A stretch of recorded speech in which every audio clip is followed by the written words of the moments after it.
Hello दोस्तों, स्वागत है आपका मेरे यूट्यूब चैनल परीक्षा प्लान में। तो कैसे हैं आप लोग? आई होप अच्छे होंगे। तो जैसा कि आप लोगों को पता है कि यूपी टेट के लिए ईवीएस के इंपॉर्टेंट क्वेश्चन मैं पढ़ा रही हूँ। ये 17वां वीडियो है, कुल 16 वीडियो इसके पहले आ चुके हैं। सभी प्रीवियस ईयर के क्वेश्चन भी मैंने शामिल कर लिए हैं। प्रीवियस ईयर के क्वेश्चन मैं पहले पढ़ा चुकी थी, लेकिन जिन लोगों ने भी वीडियो नहीं देख पाई है तो ये प्रैक्टिस मैं उन्हीं के लिए लेकर आई थी। मैंने सभी प्रीवियस ईयर के क्वेश्चन भी शामिल किए हैं और संभावित प्रश्न भी शामिल किए हैं। तो चलिए आज के वीडियो को शुरू करते हैं। वीडियो देखने के बाद यदि आपको अच्छा लगे, हेल्पफुल लगे तो वीडियो को लाइक और शेयर कीजिएगा, और यदि आप चैनल पर नए हैं तो चैनल को सब्सक्राइब कर लीजिए। तो चलिए शुरू करते हैं।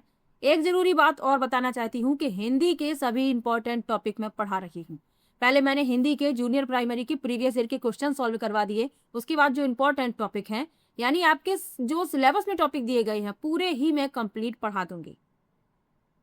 तो कल के वीडियो में मैंने कारक पढ़ाया था, यानी कारक से संबंधित महत्वपूर्ण प्रश्न लिए थे। और आज का जो हिंदी का वीडियो आया है उसमें मैंने काल के बारे में पढ़ाया है। तो आप लोग एक बार प्लेलिस्ट चेक कीजिएगा। मैंने सभी की प्लेलिस्ट बना रखी है, इसकी भी बना दी है। हिंदी की प्रीवियस ईयर के क्वेश्चन की अलग प्लेलिस्ट बना दी है, और जो इंपॉर्टेंट टॉपिक में पढ़ाती हूँ उसकी भी प्लेलिस्ट बना दी है। और एक टॉपिक कंप्लीट कराने के बाद मैं उससे संबंधित सभी महत्वपूर्ण प्रश्न भी करवा देती। तो आप लोग वो वीडियो भी जरूर देखिएगा। चलिए आज की वीडियो को शुरू करते हैं। बस आप लोगों से मेरी एक ही रिक्वेस्ट रहती है कि वीडियो को लाइक कीजिएगा और शेयर कीजिएगा। तो चलिए शुरू करते हैं। पहला प्रश्न दिया गया है, रक्त का थक्का बनने में सहायक है। पहला है विटामिन ए, दूसरा है विटामिन बी, तीसरा है विटामिन ई और चौथा है विटामिन के। तो रक्त का थक्का बनने में सहायक होता है विटामिन के। यदि किसी व्यक्ति के शरीर में विटामिन के की कमी होती है तो उसके शरीर में जो है चोट लगने पर खून लगातार बहता रहता है, क्योंकि रक्त का थक्का नहीं बनता। तो याद रखिएगा, विटामिन के रक्त का थक्का बनाने में सहायक होता है।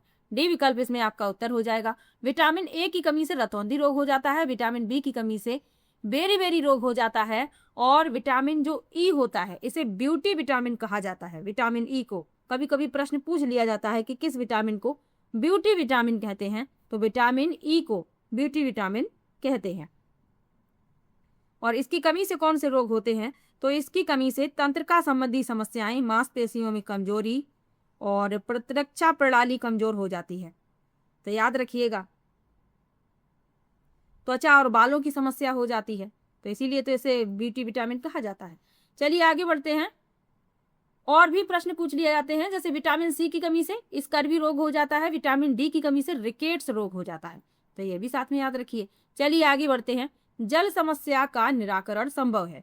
पहला है जल अपव्यय रोककर, दूसरा है समुचित जल प्रबंधन कर, तीसरा है वाटर हार्वेस्टिंग द्वारा, और चौथा है इनमें से सभी। तो जल समस्या का निराकरण संभव है जल अपव्यय रोककर, समुचित जल प्रबंधन कर, वाटर हार्वेस्टिंग द्वारा, यानी इनमें से सभी। डी विकल्प हो जाएगा इस प्रश्न का उत्तर।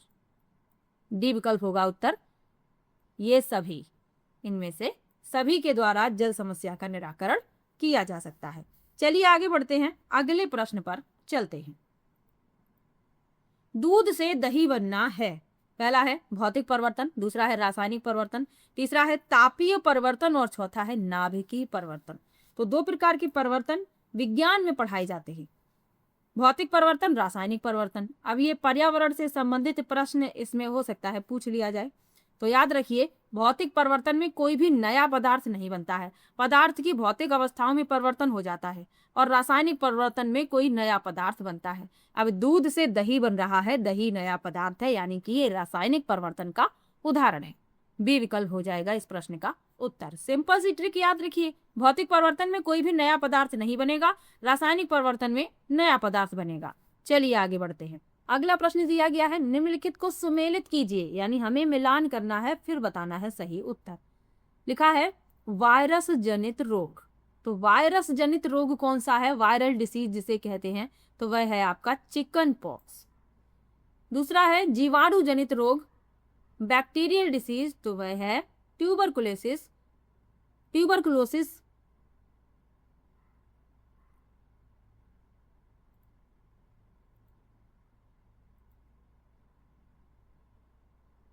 अगला प्रश्न दिया गया है, निम्नलिखित को सुमेलित कीजिए, सही उत्तर का चयन कीजिए।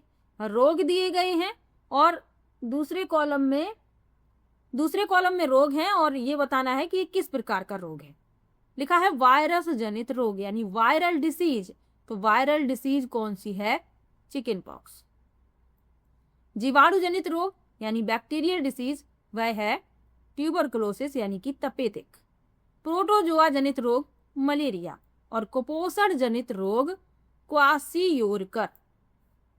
तो इस क्रम में आप देखेंगे पहले का डी, दूसरे का ए, तीसरे का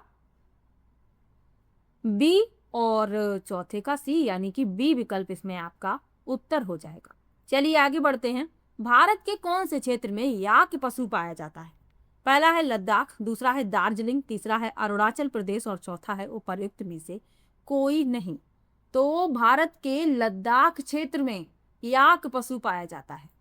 पहला विकल्प उत्तर हो जाएगा।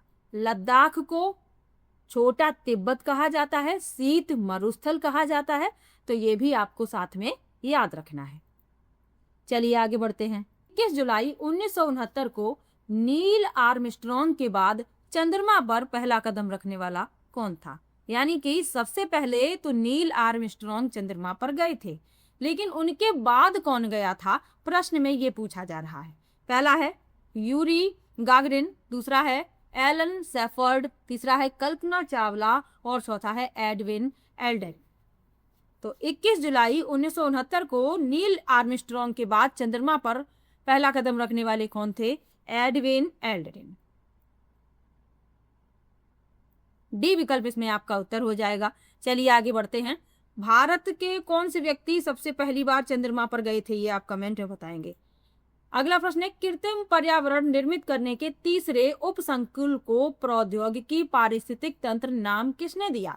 पहला है ऑडम, दूसरा है टांसले, तीसरा है हेकल और चौथा है हेबर। तो कृत्रिम पर्यावरण निर्मित करने के तीसरे उपसंकुल को प्रौद्योगिकी पारिस्थितिक तंत्र नाम दिया था ऑडम ने। पहला विकल्प इसमें आपका उत्तर हो जाएगा। चलिए आगे बढ़ते हैं। राष्ट्रीय चिन्ह अशोक स्तंभ में कितनी दिशाओं में सिंह के मुख हैं? पहला है 1, दूसरा 2, तीसरा 3 और चौथा 4। तो जो राष्ट्रीय चिन्ह है इसमें कितनी दिशाओं में सिंह के मुख हैं? तो चारों दिशाओं में हैं। अब जो चित्र छपा रहता है उसमें हमें सिर्फ 3 ही दिखाई देते हैं, लेकिन चारों दिशाओं में सिंह के मुख होते हैं। तो डी विकल्प हो जाएगा उत्तर, चौथा विकल्प हो जाएगा इस प्रश्न का उत्तर। अगला प्रश्न है भारत में पटसन की खेती कौन सी ऋतु में की जाती है? पहला है सर्दी, दूसरा है गर्मी, तीसरा है वर्षा और चौथा है बसंत। तो भारत में पटसन यानी जूट की खेती की जाती है वर्षा ऋतु में। सी विकल्प हो जाएगा उत्तर, वर्षा ऋतु में जूट की खेती की जाती है। चलिए आगे बढ़ते हैं। हमारे सौरमंडल का सबसे बड़ा ग्रह कौन सा है? पहला है अरुण, दूसरा वरुण, तीसरा बृहस्पति और चौथा शनि। तो हमारे सौरमंडल में 8 ग्रह हैं। कौन कौन से हैं? क्रम याद रखिए। सूर्य के सबसे निकट है बुध, बुध के बाद शुक्र, शुक्र के बाद पृथ्वी, पृथ्वी के बाद मंगल, मंगल के बाद बृहस्पति, बृहस्पति के बाद शनि, शनि के बाद अरुण, अरुण के बाद वरुण। ये क्रम है, ये क्रम आपको याद रखना है। अब पूछा गया है सबसे बड़ा ग्रह, सौरमंडल का सबसे बड़ा ग्रह पूछा गया है, तो वह है आपका बृहस्पति, जुपिटर सबसे बड़ा ग्रह है। सी विकल्प इसमें आपका उत्तर हो जाएगा। बुध सबसे निकट का ग्रह है सूर्य के, और बुध और शुक्र के कोई भी उपग्रह नहीं है। पृथ्वी का एकमात्र उपग्रह है चंद्रमा। तो ये सब साधारण सी बातें हैं जो आपको याद रखनी है। चलिए आगे बढ़ते हैं। निम्नलिखित में से उस त्योहार को चुनिए जो कार्तिक मास की अमावस्या को मनाया जाता है। पहला है होली, दूसरा है दिवाली, तीसरा है दशहरा और चौथा है रक्षाबंधन। तो आप लोगों को जानकारी होगी कि होली पूर्णिमा को मनाई जाती है, तो ये तो विकल्प होगा नहीं, क्योंकि हमसे पूछा गया है कार्तिक मास की अमावस्या को। दिवाली, दशहरा, रक्षाबंधन, रक्षाबंधन भी पूर्णिमा को मनाई जाती है। दशहरा तो 10वीं के दिन ही होता है, अमावस्या तो ये होगा नहीं।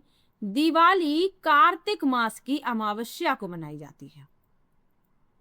तो इसमें आपका बी विकल्प हो जाएगा उत्तर। कुछ इस तरीके के भी प्रश्न पूछ लिए जाते हैं, तो आप लोगों को याद रखने हैं, क्योंकि सीटेट में भी इस तरीके से त्योहारों से संबंधित प्रश्न पूछ लिए जाते हैं। तो इसीलिए मैंने प्रैक्टिस में 1-2 प्रश्न शामिल कर लिए हैं। चलिए आगे बढ़ते हैं। कौन से दांत भोजन को चीरने फाड़ने के काम आते हैं? पहला है कृंतक, दूसरा रदनक, तीसरा चवर्णक और चौथा है पश्च चवर्णक। तो कौन से दांत होते हैं जो भोजन को चीरने फाड़ने के काम आते हैं? वह है आपके रदनक। बी विकल्प इसमें कैनाइन जिसे कहते हैं, बी विकल्प इसमें आपका उत्तर हो जाएगा। चलिए आगे बढ़ते हैं, अगले प्रश्न पर चलते हैं। निम्नलिखित में से कौन सी सामग्री एक पर्वतारोही द्वारा ले जाना सबसे महत्वपूर्ण है? पहला है स्लीपिंग बैग, दूसरा है ऑक्सीजन किट, तीसरा है कंबल और चौथा है टॉर्च। तो सबसे ज्यादा जो महत्वपूर्ण है वह है ऑक्सीजन किट, क्योंकि जब हम ऊंचाई पर जाते हैं तो ऑक्सीजन कम होने लगती है, तो इसीलिए सबसे महत्वपूर्ण है ऑक्सीजन किट। ये भी महत्वपूर्ण है, स्लीपिंग बैग है, कंबल है, टॉर्च है, ये भी महत्वपूर्ण है, लेकिन इनमें सबसे महत्वपूर्ण पूछा गया है तो ऑक्सीजन किट है। बी विकल्प इसमें आपका उत्तर होगा। चलिए आगे बढ़ते हैं। बछेंद्री पाल ने माउंट एवरेस्ट की चोटी पर कदम कब रखा था? पहला है 23 मई 1984, दूसरा है 25 मई 1984, तीसरा है 23 मई 1989 और चौथा है 25 मई 1989।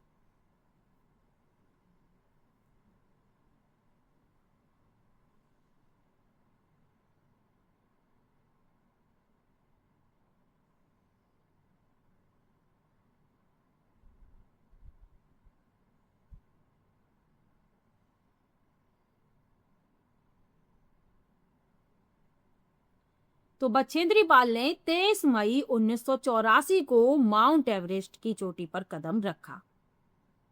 ऐसा करने वाली ये भारत की पहली महिला बनी, तो ये भी आपको याद रखना है, और विश्व की बनी 5वीं महिला। तो इसमें आपका जो विकल्प सही होगा वही होगा आपका 23 मई 1984, पहला विकल्प इसमें आपका उत्तर हो जाएगा।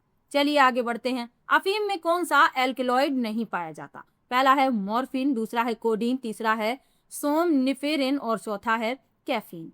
तो अफीम में कौन सा एल्कलॉइड नहीं पाया जाता है? वह है आपका कैफीन। डी विकल्प इसमें आपका उत्तर होगा। चलिए आगे बढ़ते हैं। विटामिन डी की कमी से होने वाला रोग है? पहला है रतौंधी, दूसरा बेरीबेरी, तीसरा स्कर्वी और चौथा रिकेट्स। तो विटामिन डी की कमी से होने वाला रोग कौन सा है? रिकेट्स। हड्डियां बहुत कमजोर हो जाती हैं विटामिन डी की कमी से, और विटामिन डी जो है सूर्य की रोशनी में पर्याप्त रूप से होता है। जो सुबह सूर्य निकलता है वो जो रोशनी होती है उसमें विटामिन डी पर्याप्त मात्रा में पाया जाता है। चलिए आगे बढ़ते हैं। किस रोग के कारण रक्त में प्लेटलेट्स की संख्या कम हो जाती है?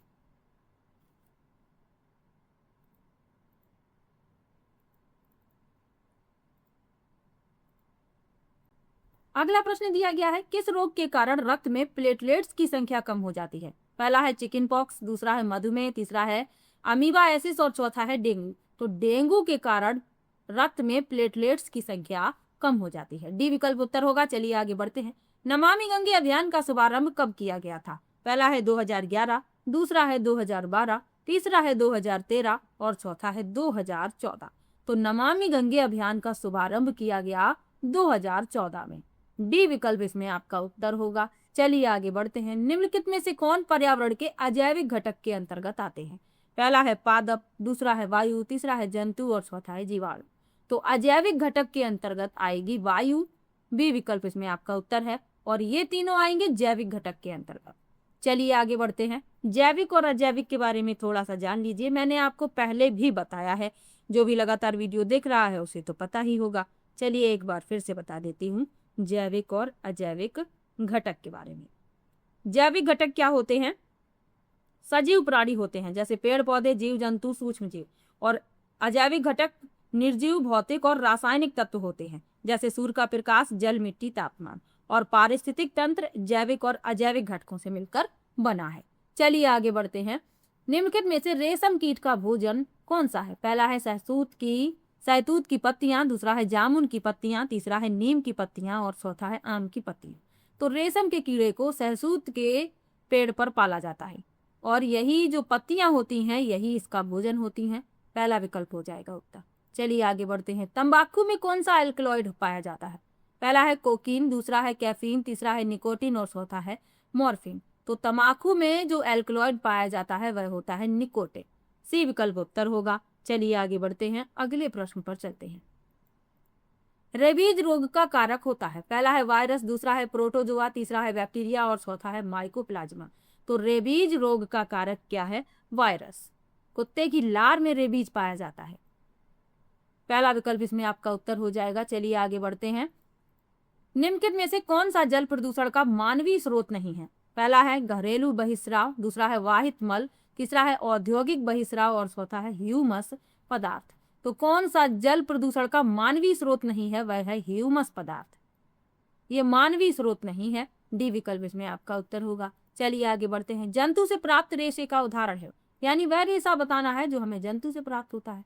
तो कपास तो पौधे से प्राप्त होता है। पॉलिस्टर जो है, पॉलिस्टर आपका मानव निर्मित है। नायलॉन भी मानव निर्मित है। और रेशम जो है ये जंतु से प्राप्त होता है। डी विकल्प इसमें आपका उत्तर हो जाएगा।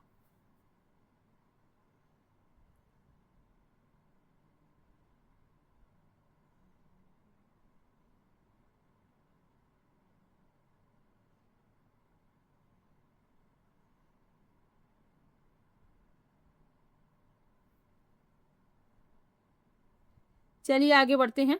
पॉलिस्टर और नायलॉन सिंथेटिक होते हैं, यानी कृत्रिम हैं, तो ये भी याद रखिए। निम्नलिखित में से कौन सा सूर्य का निकटतम ग्रह है? पहला है बृहस्पति, दूसरा पृथ्वी, तीसरा बुध और चौथा मंगल।